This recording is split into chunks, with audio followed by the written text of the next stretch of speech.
My name is Jamie Reynolds. I ran the 34K. Hi, my name's Jenny Oliver.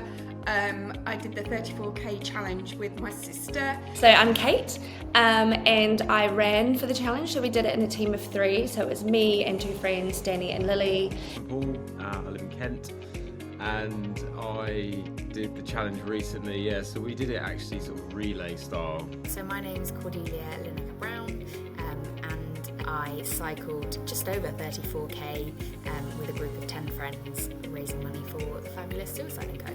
My name's Leslie,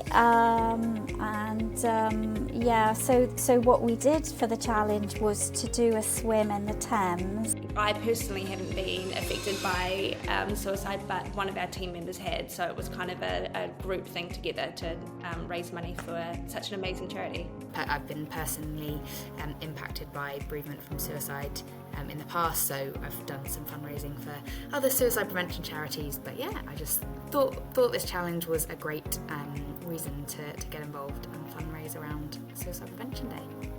I came across you guys on LinkedIn, saw you'd had a conference earlier on in the year. One of my old MDs attended that conference, and I saw a post that he made, and I thought, do you know what, that'd be a really, really good way to actually recognise the day, or whatever it may be. It's an anniversary, it's not a great anniversary, but essentially a good way of recognising that and doing something really positive. I took the challenge on because I was inspired by the many organisations when I attended the Suicide&Co sector summit, and therefore the more I spoke about the subject of bereavement, the more people that I got to know who were suffering as a consequence, and so that's why I chose to support the charity. But I think the beauty of the challenge was to be able to do it any way that you wanted to do it.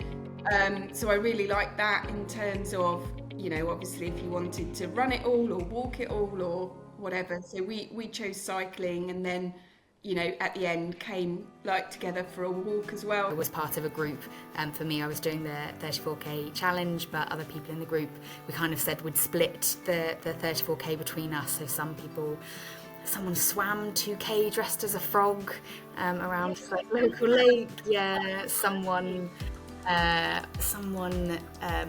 did 34 holes of golf, which is actually huge in step. Someone spanned 34 Pokestops, apparently that's long. There was a huge range of stuff that people did, which was really nice, real variety.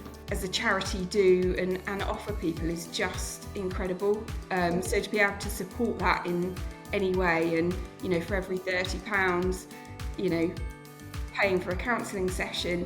So again, kind of seeing that and seeing how all that kind of money and collective effort comes together was just incredible. So I think for me it was about really giving something back, and community is massively important. I guess the fact that so many people wanted to do it, and so many people came, and just all of us getting into the water together, and it just felt like a lovely, just a lovely kind of collective experience.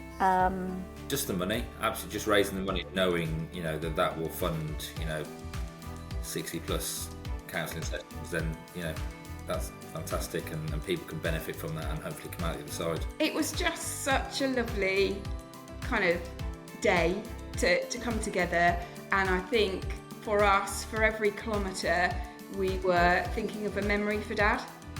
And that was just so lovely to do and think about, and kind of really celebrating someone's life and the incredible person that they were. So that was really funny, and just to be able to share that and have those conversations were just lovely. But I think it was just really nice to come together as a family. Rewarding, I can use in many different ways.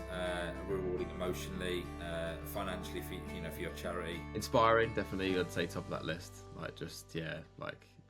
Even just from hearing others share their story, that's inspiring, all the way through to some of the challenges and how they were done was so impressive.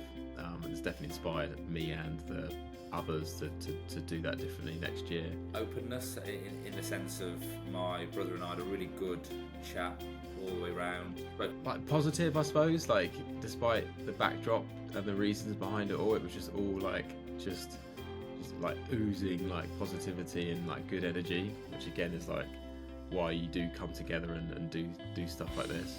preparation, which is a really obvious thing, but I think it's preparation of yourself really. You can go for walks prior to get yourself ready for it, or whether you're walking, cycling or swimming, but actually just preparation of the body. I absolutely was concerned about blisters, so I taped my feet up within an inch of their lives essentially to make sure I didn't get blisters. Because I ran, I've used the Nike app and the Runner app. They were really good for just kind of like spacing out training.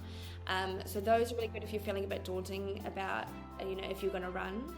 And I would definitely encourage everyone to join the groups and be active in the groups as well. It's really nice to, hear from other people, and it kind of makes it feel a bit more real, I think, leading up to the day, because you can just be like, oh my god, everyone's getting out and they're doing it, and I really need to be motivated. So join the groups. It would be my definite recommendation. I think the only tip I would give is, not tip, maybe encouragement, is to just continue to share the journey of the challenge, which starts when you've committed to it. So be vulnerable.